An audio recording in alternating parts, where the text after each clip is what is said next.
Hi viewers, welcome to my channel. Dhurandhar movie చూసాక నాకు ఎందుకు ఈ మూవీ మన ఇండియన్ సినిమాలో కొత్త ట్రెండ్ సెట్ చేస్తుంది అనిపించింది. అలా ఎందుకు అనిపించింది ఈ వీడియోలో డిస్కస్ చేస్తాను. సో ముందుగా ఈ వీడియో స్టార్ట్ చేసే ముందు ఇటువంటి మూవీ రిలేటెడ్ వీడియోస్ కోసం అలాగే న్యూ మూవీస్ రివ్యూస్ కోసం మన ఈ ఛానల్ సబ్స్క్రైబ్ చేసుకుని బెల్ నోటిఫికేషన్ ఆన్ లో పెట్టుకోండి.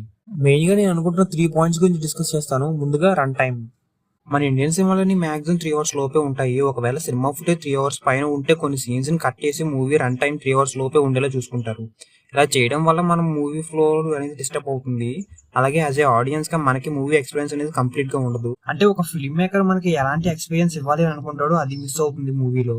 దురంధర్ మూవీకి ముందు కూడా కొన్ని సినిమాలు వచ్చాయి ఎక్కువ రన్ టైమ్ తో, కానీ దురంధర్ మూవీ మళ్ళీ ప్రూవ్ చేసింది మూవీలో కంటెంట్ ఉంటే రన్ టైం అనేది పెద్ద ప్రాబ్లమే కాదని.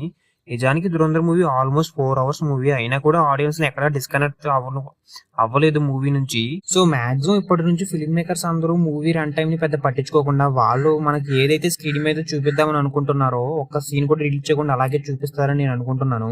మరి రన్ టైం గురించి మీరేమనుకుంటున్నారో కామెంట్ సెక్షన్ లో చెప్పండి. ఇక నెక్స్ట్ పాయింట్ వచ్చేసి మ్యూజిక్ చాయిస్. ఈ మూవీని చాలా స్పెషల్ గా మార్చింది ఆ మ్యూజిక్ చాయిసే. దురంధర్ పార్ట్ 1 లో అందరికీ బాగా నచ్చిన ఎక్స్పర్ట్ కూడా ఆ మ్యూజిక్. ఓల్డ్ సాంగ్స్ ని బీజిఎంస్ కింద యూజ్ చేయడం అలాగే నార్మల్ సాంగ్స్ ని బ్యాక్గ్రౌండ్ స్కోర్ కింద యూజ్ చేయడం వల్ల చాలా డిఫరెంట్ ఫీలింగ్ వచ్చింది మూవీ చూసినప్పుడు. ఆల్రెడీ టైప్ ఆఫ్ మ్యూజిక్ కొన్ని సినిమాస్ లో ఉన్నాయి, కానీ ఈ మూవీ మొత్తం ఇలాంటి బ్యాక్గ్రౌండ్ స్కోరే ఉంటుంది. మాక్సిమం ఈ టెక్నిక్ ఇప్పుడు ఫిల్మ్ మేకర్స్ యూజ్ చేయొచ్చు, కానీ అన్ని మూవీస్ లో ఇదే టైప్ ఆఫ్ మ్యూజిక్ ఉంటే మాత్రం చాలా రొటీన్ ఫీలింగ్ వస్తుంది. మరి చూద్దాం ఏమవుతుందో. ఇలాంటి బ్యాక్గ్రౌండ్ స్కోర్ మీద మీ ఒపీనియన్ ఏంటో కామెంట్ సెక్షన్ లో చెప్పండి. ఇక next point number 3, realistic feeling. చాలా సినిమాలు ఉన్నాయి రియలిస్టిక్ గా తీసిన మూవీస్, కానీ వాటికి దురంధర్ కి చాలా డిఫరెన్స్ ఉంది. దురంధర్ మూవీలో ఫైట్స్ అని ఎటువంటి ఫిల్టర్ లేకుండా అలాగే చూపించారు ఆ బ్రూటల్ సీన్స్ ని. అలాగని ఫైట్స్ ఒకటే కాదు, రియల్ లైఫ్ క్యారెక్టర్స్ ని సినిమాలో యూజ్ చేయడం. అలాగని ఇదేం బయోగ్రఫీ కాదు, జస్ట్ ఆ క్యారెక్టర్స్ ని మాత్రమే తీసుకుని రియల్ గా జరిగిన ఇన్సిడెంట్స్ తో లింక్ చేయడం. ఆ రియల్ గా జరిగిన ఇన్సిడెంట్స్ ని ఎటువంటి ఫిల్టర్ లేకుండా చూపించడం, నిజంగా జరిగిన రియల్ ఫుటేజ్ ని మూవీలో చూపించడం. అలాగే కొన్ని క్యారెక్టర్స్ రియల్ లైఫ్ లో ఎలాగైతే చనిపోయారో సినిమాలో కూడా అలాగే చూపించడం.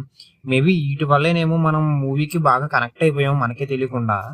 ఇక ఫ్యూచర్ లో కూడా పాస్ట్ లో జరిగిన ఇన్సిడెంట్స్ ని దురంధర్ మూవీలో యూజ్ చేసినట్టు యూజ్ చేసే ఒక కొత్త ఫ్రిక్షనల్ స్టోరీతో మూవీస్ రావచ్చు. అసలు ఈ పాయింట్ గురించి మీరేమనుకుంటున్నారు? సో ఇవి నేను అనుకుంటున్న పాయింట్స్. ఈ వీడియో మీద మీ ఒపీనియన్ ఏంటో కామెంట్ సెక్షన్ లో చెప్పండి. అలాగే నిజంగా దురంధర్ మూవీ మన ఇండియన్ సినిమాలో కొత్త ట్రెండ్ సెట్ చేస్తుందని మీరు అనుకుంటున్నారా? సో ఫైనల్లీ ఇటువంటి మూవీ రిలేటెడ్ వీడియోస్ కోసం అలాగే న్యూ మూవీస్ రివ్యూస్ కోసం మన ఈ ఛానల్ సబ్స్క్రైబ్ చేసుకుని బెల్ నోటిఫికేషన్ ఆన్ లో పెట్టుకోండి. ఫైనల్ గా thank you for watching this video.